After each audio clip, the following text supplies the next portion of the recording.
کرنا ہمارے لیے ضروری ہے۔ تو آئے میں آج آپ کو بتاتا ہوں کہ قرآن مجید کے حقوق کتنے ہیں ہمارے اوپر۔ تو قرآن مجید کا سب سے پہلا حق یہ ہے کہ قرآن مجید کے اوپر یقین رکھنا کہ یہ رب ذوالجلال کی کتاب ہے۔ قرآن مجید کے اوپر یہ یقین رکھنا اور دل اور دماغ میں اس چیز کو پیوست رکھنا اور پختہ یقین رکھنا کہ قرآن مجید کسی اور ذات کی کتاب نہیں، قرآن مجید رب ذوالجلال کی کتاب ہے اور قرآن مجید تمام کتابوں کے سردار ہے۔ اور جتنے بھی علوم اس دنیا کے اندر آئے سب کی جو تخلیق کی جو ابتدا ہے وہ صرف قرآن مجید سے ہی ہوئی۔ ہمارا اس کے اوپر یقین رکھنا کہ قرآن مجید رب ذوالجلال کی کتاب ہے، یہ قرآن مجید کا پہلا حق ہے۔ قرآن مجید کا پہلا حق کیا ہے؟ کہ قرآن مجید کے اوپر یقین رکھنا کہ قرآن مجید رب ذوالجلال کی کتاب ہے، یہ قرآن مجید کا پہلا حق ہے۔ اور قرآن مجید کا دوسرا حق کیا ہے؟ قرآن مجید کا دوسرا حق یہ ہے کہ قرآن مجید کو پڑھنا، یہ قرآن مجید کا دوسرا حق۔ لیکن آیا کہ قرآن مجید صرف پڑھنے کے لیے آیا ہے؟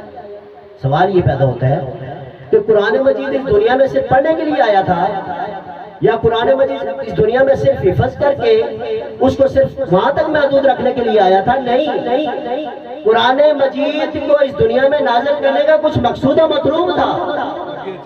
اور آیا کہ وہ مطلوب و مقصود کیا تھا؟ قرآن مجید کا دوسرا حق ہے کہ قرآن مجید کو پڑھنا۔ حضور اللہ صلی اللہ علیہ وسلم نے یہ ارشاد ضرور ارشاد فرمایا کہ جو قرآن مجید کی ایک آیت صبح 2 آیات پڑھتا ہے اس کو 200 سرخ اونٹ جو ہے وہ صدقہ کرنے کا ثواب عطا کیا جائے گا۔ جو ایک لفظ پڑھے گا اس کو 10 نیکیاں ملے گی، 10 گناہ معاف ہوں گے، 10 درجے بلند ہوں گے۔ لیکن آیا کہ قرآن مجید سے پڑھنے کے لیے آیا تھا؟ نہیں۔ اب قرآن مجید کا جو تیسرا حق ہے کہ قرآن مجید کو سمجھنا۔ قرآن مجید کا تیسرا حق ہے قرآن مجید کو سمجھنا۔ اب قرآن مجید پڑھنے کر حضور اللہ صلی اللہ علیہ وسلم نے جو ارشاد فرمایا تھا وہ اس لیے ارشاد فرمایا تھا، جو ادھر رکھے کہ قرآن مجید کا حضور اللہ صلی اللہ علیہ وسلم نے یہ جو ارشاد فرمایا کہ قرآن مجید کو پڑھے تو اس کے پیچھے بھی کوئی حکمت ایسی تھی کہ جس کے اوپر ہمیں کبھی کوشش ہی نہیں کی کہ قرآن مجید کی اس حکمت کی طرف ہمیں جائیں کہ قرآن مجید کی وہ کون سی حکمت تھی حضور نے فرمایا قرآن مجید کو پڑھے، چونکہ کوئی بھی چیز سمجھنے کے لیے سب سے پہلے پڑھی جاتی ہے، سب سے پہلے پڑھی جاتی ہے۔ تو حضور نے قرآن مجید کو پڑھنے کا اس لیے ارشاد فرمایا تھا جا کے قرآن مجید کو پڑھیں، جو پڑھنے کی طرف جائے گا وہ قرآن مجید کو سمجھنے کی طرف جائے گا، جو سمجھنے کی طرف جائے گا وہ غور و فکر کرنے کی طرف جائے گا، اور جو غور و فکر کرنے کی طرف جائے گا تو وہ قرآن مجید کے اوپر عمل کرنے کی طرف جائے گا، اور جو عمل کرنے کی طرف جائے گا وہ لوگوں کی تبلیغ کرنے کی طرف جائے گا۔ لیکن ہم نے رول ریگولیشن ہی الٹ کر دی ہے۔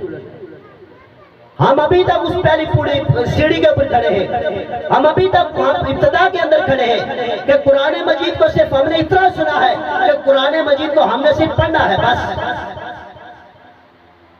ابھی تک ہم پہلی سیڑھی کے اوپر کھڑے ہیں، کبھی ہم نے غور نہیں کیا کہ قرآن مجید کے اندر رب نے کتنے خزانے رکھے ہوئے ہیں۔ قرآن مجید کو رب نے اس لیے نازل کیا تھا کہ یہ صحیفہ انقلاب تھا کہ جو انسان کی زندگی میں انقلاب برپا کرنے کے لیے اس دنیا میں آیا تھا۔ لیکن ہم نے قرآن مجید کو صرف پڑھنے تک محدود کر دیا، اور وہ جو پڑھنا ہے وہ بھی ہم نے 5% تک محدود کر دیا۔ تو پھر سوچیں کہ وہ معزز تھے زمانے میں مسلمان ہو کر اور ہم خار ہوئے تارک قرآن ہو کر۔ اقبال نے ویسے نہیں فرمایا تھا کہ وہ معزز تھے زمانے میں مسلمان ہو کر ہم خار ہوئے تارک قرآن ہو کر۔ تو آج ہماری یہ جو تباہی و بربادی کا سبب ہے وہ قرآن کی تعلیمات سے دور ہونا ہے۔ آج ہم نے قرآن مجید کو جو پڑھنے تک محدود کر رہا تھا، چلے پہلے لوگ پڑھتے تو تھے نا، لیکن وہ جو پڑھنے کا کڑیا تھا، وہ جو پہلی سیڑھی تھی، آج ہم اس پہلی سیڑھی کے اوپر بھی مکمل نہیں کھڑے۔ 5% آپ کہہ سکتے کہ جو قرآن مجید کو پڑھا جاتا ہے گھروں میں۔ تو سامعین ذوالوقار آج ہمیں غور کرنا ہوگا کہ قرآن مجید کا دوسرا حق کیا تھا؟ قرآن مجید کو پڑھنا۔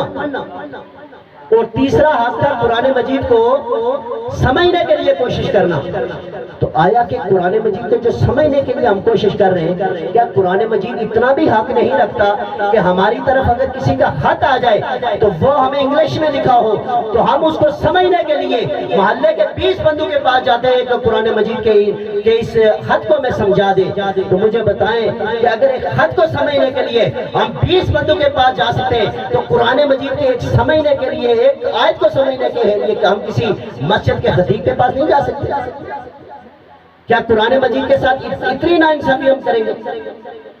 کیا قرآن مجید کا اتنا حق بھی ہم ادا نہیں کر سکتے کہ قرآن مجید کا ایک آیت کو سمجھ کے ہم اس کے اوپر عمل کر دیں؟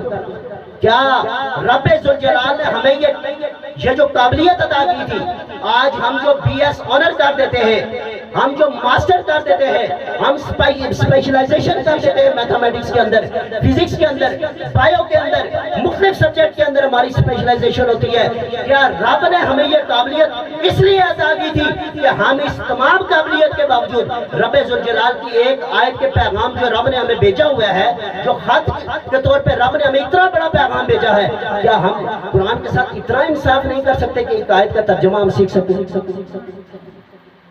کہ ہم اسپیشلائزیشن تو کر لیتے ہیں، ہم ماہر مضمون تو بن جاتے ہیں، ہم ایک اچھے ڈاکٹر تو بن جاتے ہیں، لیکن کیا قرآن مجید کا حق ہم حق ادا کرتے ہیں؟ کیا ہم اچھے مسلمان بن سکتے ہیں؟ تو پھر سوچیں، ہمیں غور و فکر کرنا ہوگا کہ جہاں ہم ایک خط کو سمجھنے کے لیے 20 بندوں کے پاس محلے میں جا سکتے ہیں، تو پھر قرآن مجید کو سمجھنے کے لیے، ایک ایک آیت کو سمجھنے کے لیے ہم مسجد کے خطیب کے پاس بھی جانا ہوگا، اہل علم کے پاس بھی بیٹھنا ہوگا، اہل علم کے ساتھ بھی چلنا ہوگا، اہل علم کی باتیں بھی سننی ہوں گی۔ صرف محفل میں بیٹھ کے اپنی باتوں میں غور و فکر کرنا، اپنی دنیا داری کی باتیں کر کے چلے جانا، یہ ایک مسلمان کا شیوا نہیں، یہ ایک مومن کا شیوا نہیں۔ یہ جو باتیں بیان ہو رہی ہیں، یہ کوئی میں تقریر نہیں سنا رہا آپ لوگوں کو، یہ میں ضروریات دین آپ کے سامنے بیان کر رہا ہوں۔ یہ میں وہ کتاب، جس کتاب کے اوپر ہمارا یقین رکھنا یہ ہمیں رب سے ملاتا ہے، جس کتاب کے ساتھ ہماری وابستگی ہمیں گناہگاروں میں نہیں بلکہ ہمیں نیکوکاروں سے ملا دیتی ہے، وہ کتاب، وہ کون سی کتاب ہے؟ وہ قرآن مجید ہے۔ تو سمجھنے ذی وقار، اگر ایک قطرہ ہے، ایک قطرے کی نسبت کبھی سمندر سے ہو جائے تو وہ قطرہ قطرہ رہتا ہے؟ بولے ذرا اونچی آواز کے ساتھ۔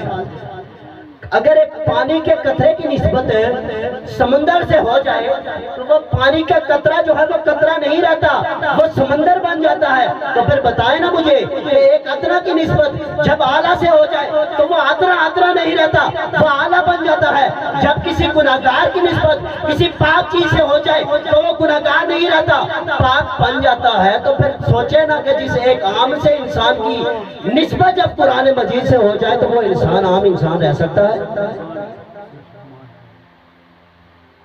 ذرا غور و فکر کریں کہ قرآن مجید کی نسبت، لیلۃ القدر کا نام تو سب نے سنا ہوگا کہ نہیں سنا؟ لیلۃ القدر کا نام بھی سنا ہو، لیلۃ القدر کو حاصل کرنے کے لیے محنت کوششیں بھی آپ لوگ کرتے ہیں، اعتکاف بھی کرتے ہیں، لیکن کبھی غور و فکر کیا آپ لوگوں نے کہ لیلۃ القدر کو قدر کا نام کیوں دیا گیا؟ لیلۃ القدر وجہ کیا ہے؟ اِنَّا أَنزَلْنَاهُ، کہ ہم نے اس کو نازل کیا۔ اب کس کو نازل کیا؟ ہو کی نسبت کس کی طرف سے علامہ صاحب آپ سمجھتے ہوں گے کہ ہو کی نسبت قرآن مجید کی طرف ہے کہ ہم نے اس قرآن مجید کو نازل کیا۔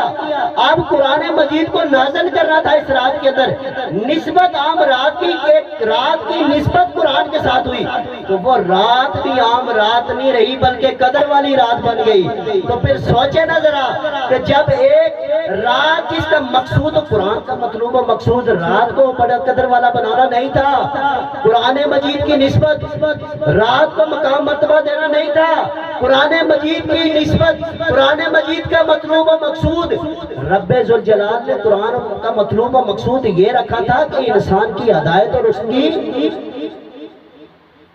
انسان کی ہدایت اور اس کی رہنمائی مقصود و مطلوب تھی۔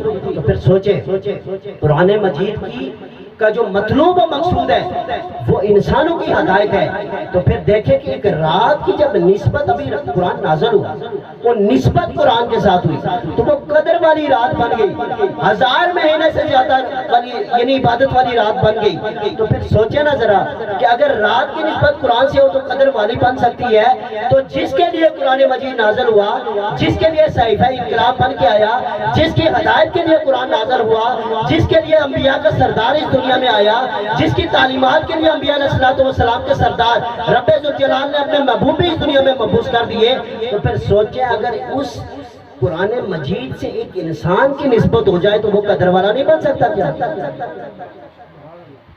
کیا ایک رات سے نسبت ہوئی تو وہ 1000 مہینے سے زیادہ عبادت کرنے والی بن گئی؟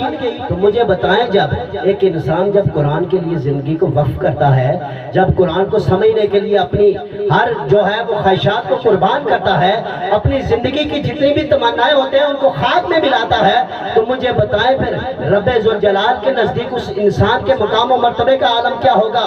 یہ میں کسی حافظ یا عالم یا مقرر کی بات نہیں کر رہا، میں ایک عام انسان کی بھی بات کر رہا ہوں کہ جس کی نسبت قرآن سے ہو جائے وہ عام نہیں رہتا، وہ قدر والا بن جاتا ہے، اور وہ قدر والا کہیں دنیا میں نہیں بنتا، وہ قدر والا رب ذوالجلال کے نزدیک بن جاتا ہے۔ قدر والا کیسے بنتا ہے کہ رب نے ایک لفظ جس نے پڑھا اس کو 10 نیکیاں دیتا ہے، 10 درجے بلند کرتا ہے، 10 گناہ معاف کرتا ہے، تو کبھی سوچا کہ وہ 10 درجے جو رب کے نزدیک بلند ہوں گے وہ کتنے بلند و بالا ہوں گے؟